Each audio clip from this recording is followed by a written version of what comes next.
जब वो first time 1934 में भारत ने उस वक़्त धमाका किया था, तो उसी वक़्त उस वक़्त की जो गवर्नमेंट थी, उस वक़्त जो कार्यरत जो प्राइम मिनिस्टर थे, उसी वक़्त उन्होंने ये फैसला कर लिया था कि एटॉमिक बम जो बनाना।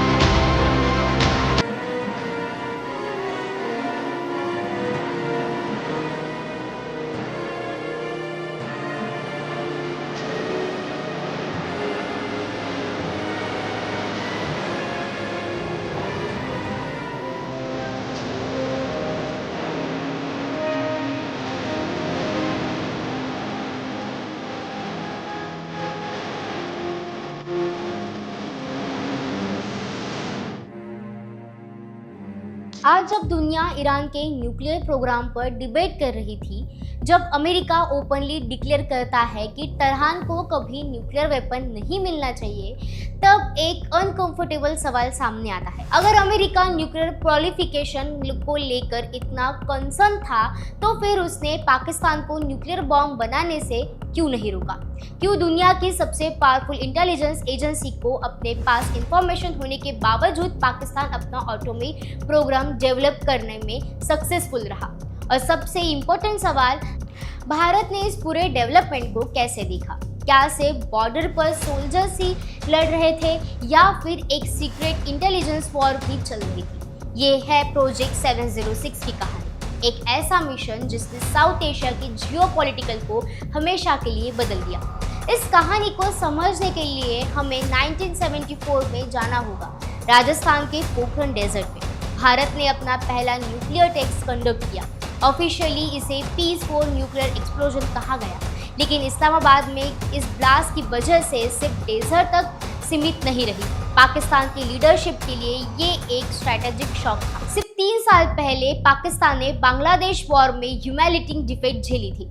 इस पाकिस्तान टूट चुका था और बांग्लादेश बन गया था। पाकिस्तान की मिलिट्री और पॉलिटिकल लीडरशिप के अंदर भारत के प्रति इनसिक्योरिटी और भी ज़्यादा गहरी हो चुकी थी।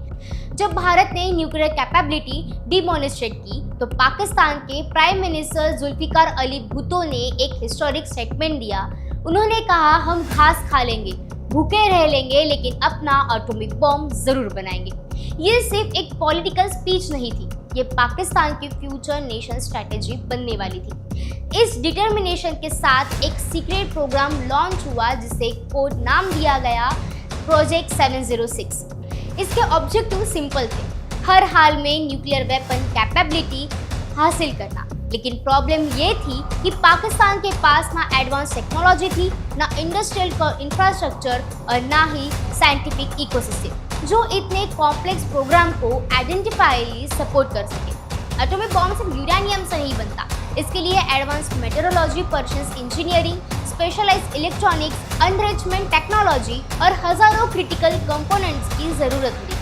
पाकिस्तान के पास इनमें से बहुत कुछ नहीं था, लेकिन पाकिस्तान के पास एक चीज थी, एक्स्ट्रा ऑर्डिनरी डिटर्मिनेशन। इसी दौरान एक नाम पाकिस्तान के न्यूक्लियर प्रोग्राम का फेस बनकर उभरने वाला था। नाम था अब्दुल कादिर खान, यानी AQ खान।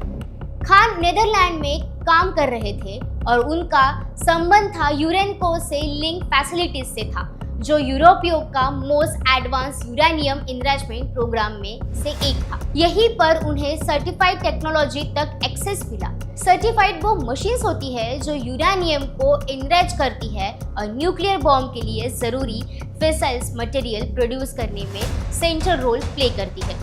बाद में डच इन्वेस्टिगेशन और इंटरनेशनल रिपोर्ट्स ने क्लेम किया कि खान ने सेंसिटिव ब्लूप्रिंट, सप्लीमेंट्स, लीड्स और टेक्निकल डॉक्यूमेंट्स सीक्रेटली कलेक्ट किए। 1975 में जब वो पाकिस्तान वापस आए तो वो सिर्फ साइंटिस्ट बनकर नहीं आए थे, वो साथ लेकर आ रहे थे न्यूक्लियर प्रोग्राम को जंप स्टार्ट करने की कैपेबिलिटी।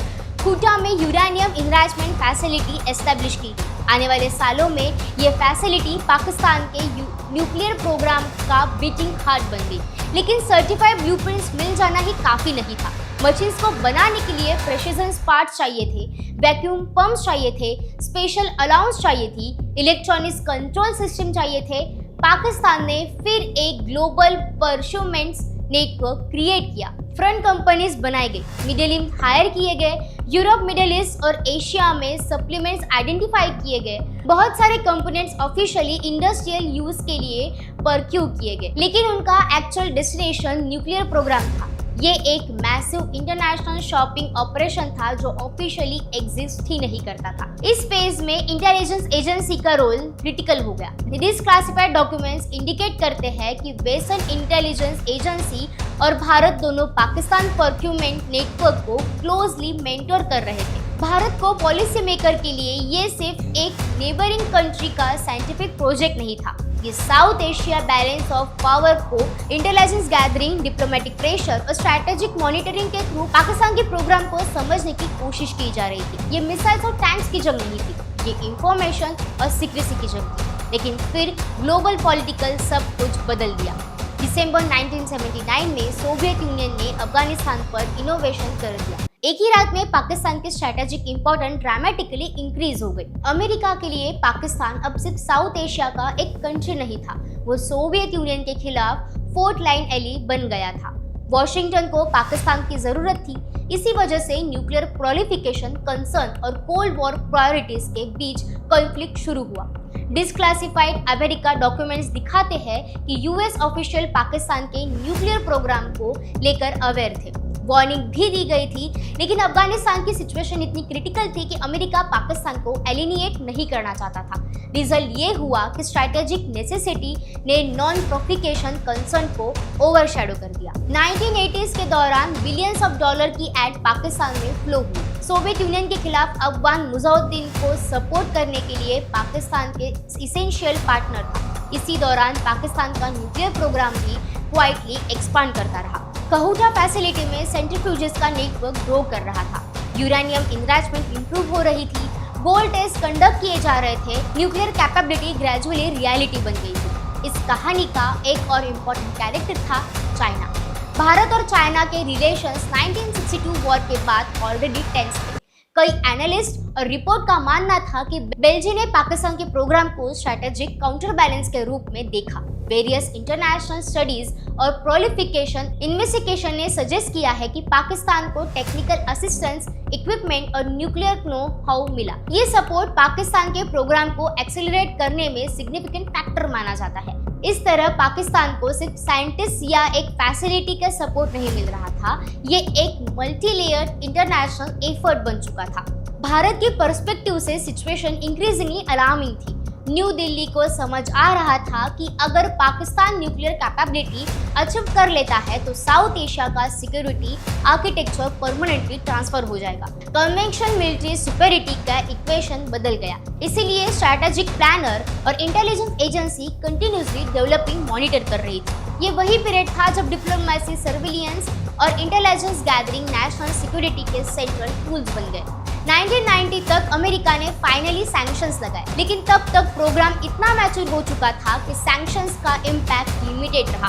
पाकिस्तान यूरेनियम इनरिचमेंट में मास्टरी हासिल कर चुका था, इंफ्रास्ट्रक्चर इस्टेब्लिश हो चुका था, साइंटिफिक एक्सपर्टाइज डेवलप हो चुकी थी। न्यूक्लियर कैपेबिलिटी को रिवर्स करना लगभग इम्पॉसिबल था। फिर आया 1998। भारत ने पोखरण 2 टेस्ट कंडक्ट किया और दुनिया को ऑफिशियली डिक्लेयर कर दिया कि वो न्यूक्लियर वेपन स्टेट है। सिर्फ कुछ दिन बाद पाकिस्तान ने चगाई माउंटेन्स में अपने न्यूक्लियर टेस्ट कंडक्ट किए। टेलीविजन स्क्रीन्स पर माउंटेन्स को व्हाइट डस्ट क्लाउड्स में कन्वर्ट होते हुए देखा गया। साउथ एशिया में ऑफिशियली न्यूक्लियराइज्ड रीजन बन चुका था।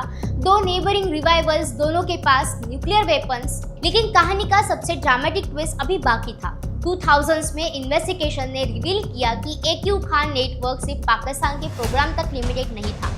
इंटरनेशनल इंक्वायरीज और रिपोर्ट्स के मुताबिक ईरान, लीबिया और नॉर्थ कोरिया तक न्यूक्लियर टेक्नोलॉजी साइंटिफिक डिसीजन पहुंचाए गए। मलेशिया में कंपोनेंट्स मैन्युफैक्चर्स हो रहे थे। दुबई थ्रू शिपमेंट्स मूव हो रही थी। फाइनेंशियल ट्रांजैक्शन मल्टीपल कंट्रीज के थ्रू रूट किए जा रहे थे। जब ये नेटवर्क एक्सपोज हुआ, दुनिया को रियलाइज हुआ कि न्यूक्लियर प्रोलिफिकेशन का स्केल कितना बड़ा था। प्रोजेक्ट 706 इतना इंटरेस्टिंग है कि ये हमें बताता है कि न्यूक्लियर वेपन सिर्फ साइंस और टेक्नोलॉजी से नहीं बनते, उनके पीछे politics, secret operations, international partnerships और देशों के एम्बिशंस भी काम करते हैं। और जब किसी देश को अपनी सिक्योरिटी या पावर की चिंता होती है तो अक्सर जियोपॉलिटिक्स दुनिया के रूल से भी ज़्यादा पावरफुल हो जाती है। आपको इसके बारे में क्या लगता है, हमें कमेंट में ज़रूर बताएं और ऐसे ही इंटरेस्टिंग टॉपिक के लिए हमारे चैनल को अभी सब्सक्राइब करें।